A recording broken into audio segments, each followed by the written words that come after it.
1793. News burns across England. Wild reports from Norfolk that the dead have risen. Rumors of an unkillable foe pour out of the countryside. Confusion and terror reign.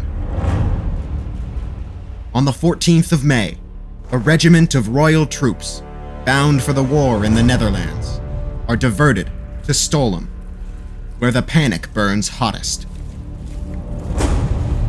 Unaware of the danger they are in, the infantry settle down for the night, are set upon and massacred, almost to a man. Civilians and soldiers alike are feeding a growing flesh tide. If it spreads beyond the town, all of Great Britain could fall. British troops begin to gather at once to suppress this demonic insurgence.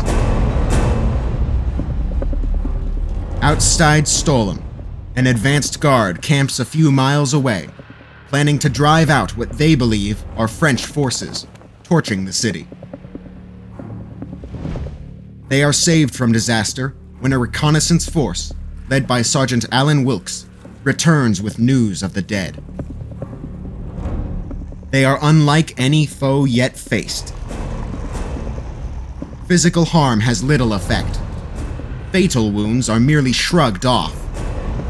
Nothing short of total dismemberment, rendering their bodies into useless heaps of muscle, will truly stop the dead, while any who are killed from the dead's wounds quickly rise to join the assault on the living.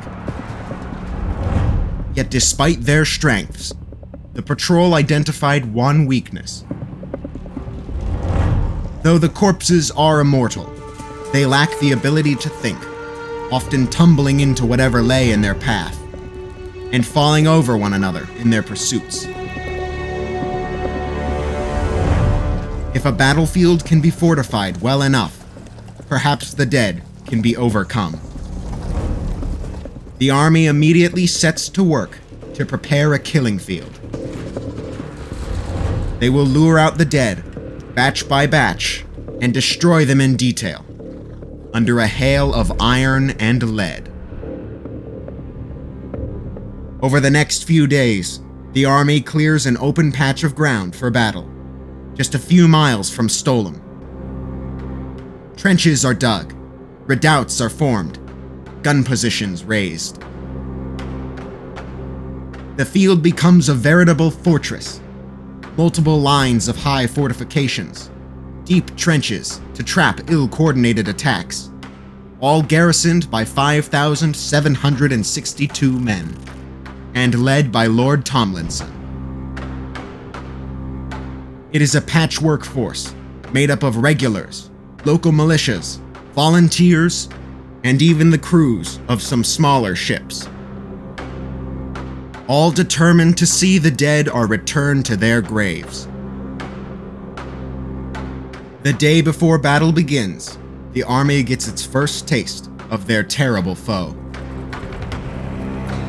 A cavalryman, mortally wounded on a scouting mission, is reanimated right in front of the army. It takes 2 cannonballs and close-ranged canister to put the devil down for good. Not one officer, soldier, sailor, or civilian dared to speak. Even the animals in camp were not heard. All was silent as the grave. That night, the men can only steel themselves and prepare to fight for their very lives.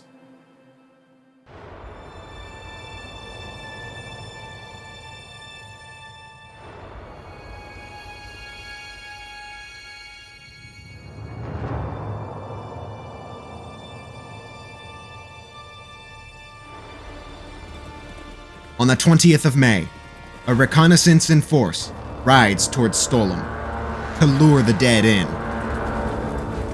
But it is a disaster. Instead of luring in a small group of the dead, the cavalry runs headfirst into the whole town, coalesced into one massive horde.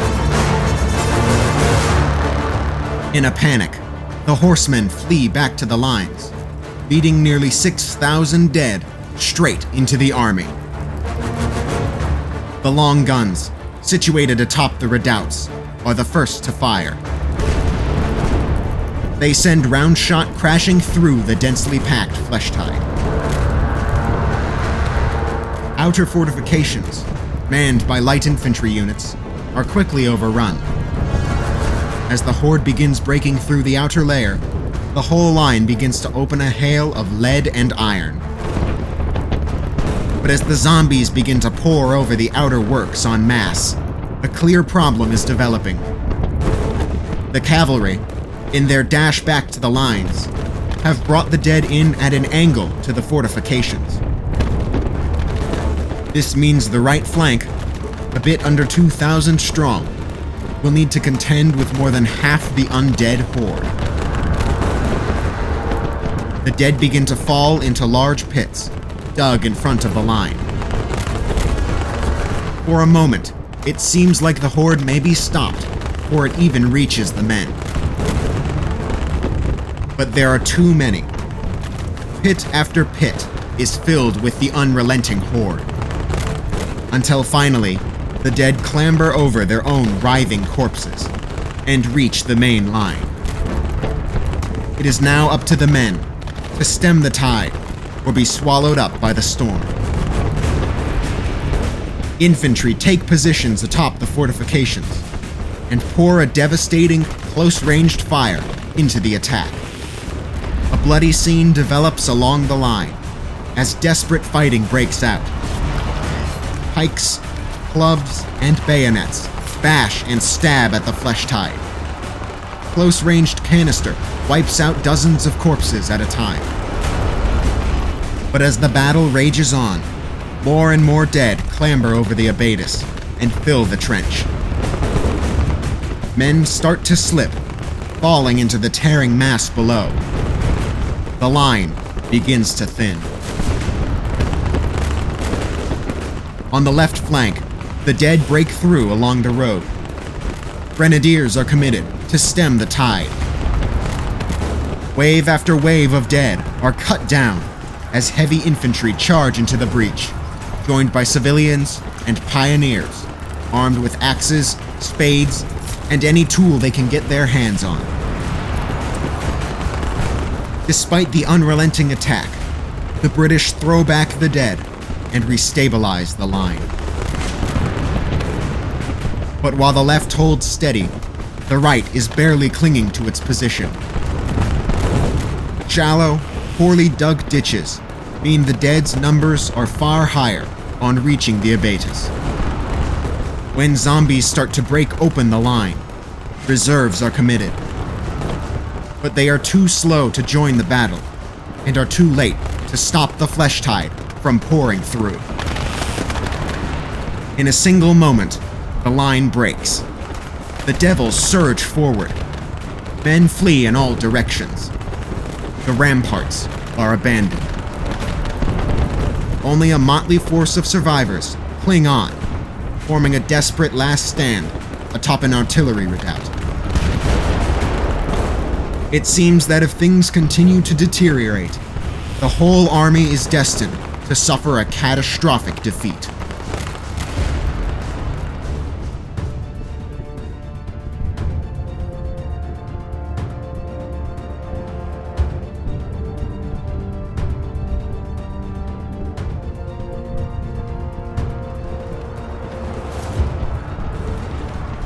While the right collapses, Lord Tomlinson has not been idle. Gathering every man from the left flank that can be spared, he throws them towards the undead. Infantry lines clash with the flesh tide. Desperate fights of bayonet, musket butt, and teeth break out as a massive brawl consumes the front. With the dead tied down, artillery units form up and load grape shot. Firing on the dead and living alike, a hail of iron tears into the melee. Rear ranks begin to shoot into the fight before them, killing their own men before they can turn, and further whittling down the dead's numbers. It is a war of attrition, but ultimately, shot and steel overcome the horde. As the sun sets on the blood-soaked field, the costly toll is evident. Casualties are enormous. Nearly half of the British army has been killed, along with a huge number of civilian deaths turned by the horde, or killed in the indiscriminate leveling of Stowlham following the battle. Stowlham is a messy, bloody ending to the so-called Corpse War of 1793. But despite the odds, poor intelligence, and a bungled plan, the British have nonetheless suppressed their new undead foe and secured their island home. Yet this desperate clash would not be the last against the dead. Across the continent, the scourge begins to stir. The fight for Stowlham will only prove the opening move in Europe's great cataclysm.